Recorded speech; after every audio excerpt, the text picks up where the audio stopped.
परम पावन पूज्य गुरुदेव के चरणों में वंदन। भंते परम पूज्य आचार्य श्री महाप्रज्ञ जी ने अपने उत्तराधिकारी के लिए अनेक बार फरमाया था कि महाश्रमण दक्षिण की यात्रा करेंगे।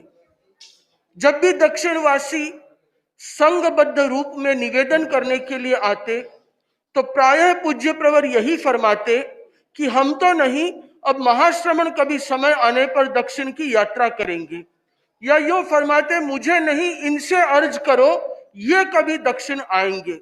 तो गुरु के उस एक इंगित को रखने के लिए आचार्य प्रवर ने बहुत शीघ्र ही, आचार्य बनते ही विद इन 1 ईयर, एक तरीके से कहूं, या 1.25 साल बाद ही दक्षिण भारत की यात्रा करने का निर्णय स्वीकार किया। और उसके साथ ही यह घोषित कर दिया कि जब कभी भी दक्षिण जाऊंगा तो 3 चतुर्मास, एक चेन्नई, एक बेंगलोर और एक हैदराबाद में करने का भाव है। पूरे धर्म संघ में अनेक वृद्ध साधु साध्वियों का आचार्य प्रवर से आग्रह था कि एक साथ इतनी लंबी यात्रा न करें पूर्वांचल और दक्षिणांचल की, पता नहीं कैसे होगा, क्या होगा। पर आचार्य प्रवर ने पूर्व में घुसने से पहले ही वहां से निकलने का रास्ता बना लिया था, उड़ीसा में मर्यादा महोत्सव घोषित करके। नहीं तो पूज्य प्रवर शायद कलकत्ता में आपको 2-3 चतुर्मास जरूर करने पड़ते। पर आचार्य प्रवर तो समयज्ञ है, वे जानते थे कि इसी तरीके से रास्ता बनाया कि आगे दक्षिण भारत की यात्रा का पथ प्रशस्त हो गया। और आचार्य प्रवर ने 3 वर्ष की दक्षिण यात्रा निर्विघ्न सानंद संपन्न की, और लगभग यह संपन्नता की ओर है। बंधुओं, आप लोगों को याद होगा 2 अप्रैल 2018 में आचार्य प्रवर ने दक्षिण भारत की धरा पर अपना कदम रखा था, और लगभग 3 जनवरी 2021 तक आचार्य प्रवर का दक्षिण भारत में प्रवास निर्धारित है। तो यो दक्षिण भारत के 1008 दिनों की यह यात्रा है।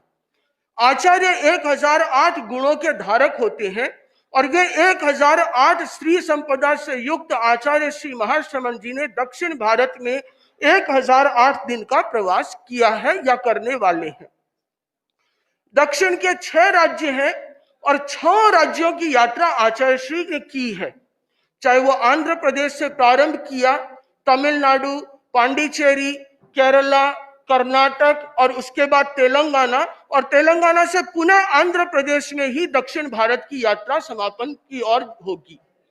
पूर्वी भारत के सारे राज्यों में आचार्य प्रवर नहीं पधारे, पर दक्षिण का एक भी राज्य ऐसा नहीं है कि जहां आचार्य प्रवर ने अपने पावन पदरज से इन्हें पावन न किया हो, और एक भी राज्य ऐसा नहीं है जिस राज्य ने आचार्य प्रवर को स्टेट गेस्ट के रूप में घोषित न किया हो।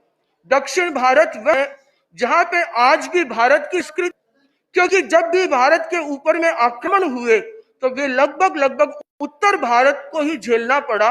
तो उत्तर भारत की संस्कृति में, धर्म में यदा कदा अनेक जगह परिवर्तन देखा जा सकता है, पर दक्षिण भारत उन सब प्रभावों से वंचित रहा।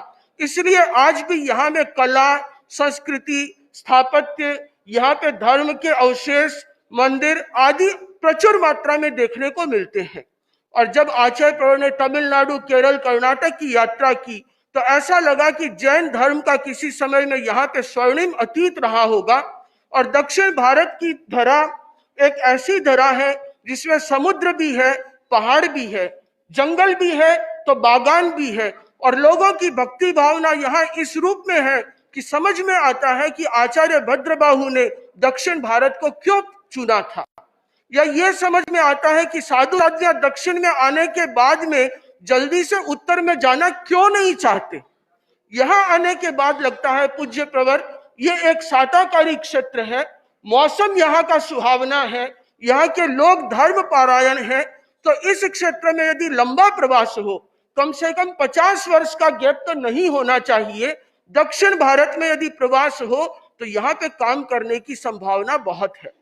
एक चीज जरूर है कि यहाँ की भाषा से हम लोग अजान हैं।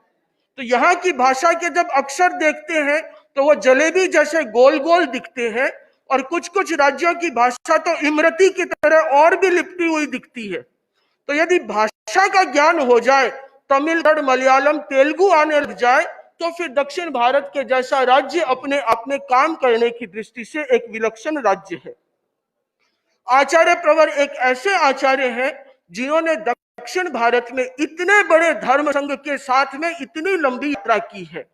पूज्य गुरुदेव से तुलसी भी पधारे थे तो वे साध्वी प्रमुखाश्री जी को साथ नहीं लाए, और स्वयं साध्वी प्रमुखाश्री जी ने भी मेरे ख्याल से दिल्ली चतुर्मास तक यह कल्पना नहीं की होगी कि पूरे भारत का भ्रमण इस अवस्था में, इस वय में आचार्य प्रवर की सेवा में निर्विघ्न रूप से इसी प्रकार सेवा करते हुए संपन्न करेंगे। कहां आसाम, कहां नेपाल, भूटान, दक्षिण भारत, सब जगह आचार्य प्रवर ने साध्वी प्रमुखाश्री जी को साथ में रखते हुए यात्रा की।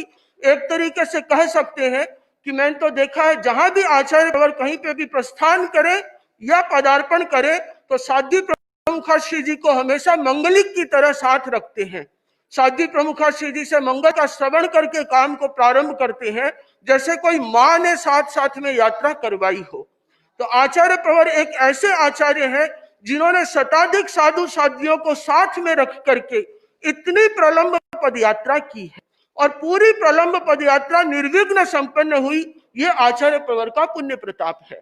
जिस समय में पूर्वांचल की काठमांडू की यात्रा की तो भूकंप जैसी परिस्थिति ने एक परीक्षा लेने का प्रयास किया, बट आचार्य प्रवर उसमें भी खरे उतरे। और इसी प्रकार दक्षिण भारत की यात्रा में कोरोना के रूप में एक महामारी आई जिसने भी एक प्रयास किया, बट इसे भी आचार्य प्रवर ने सानंद निर्विघ्न संपन्न किया।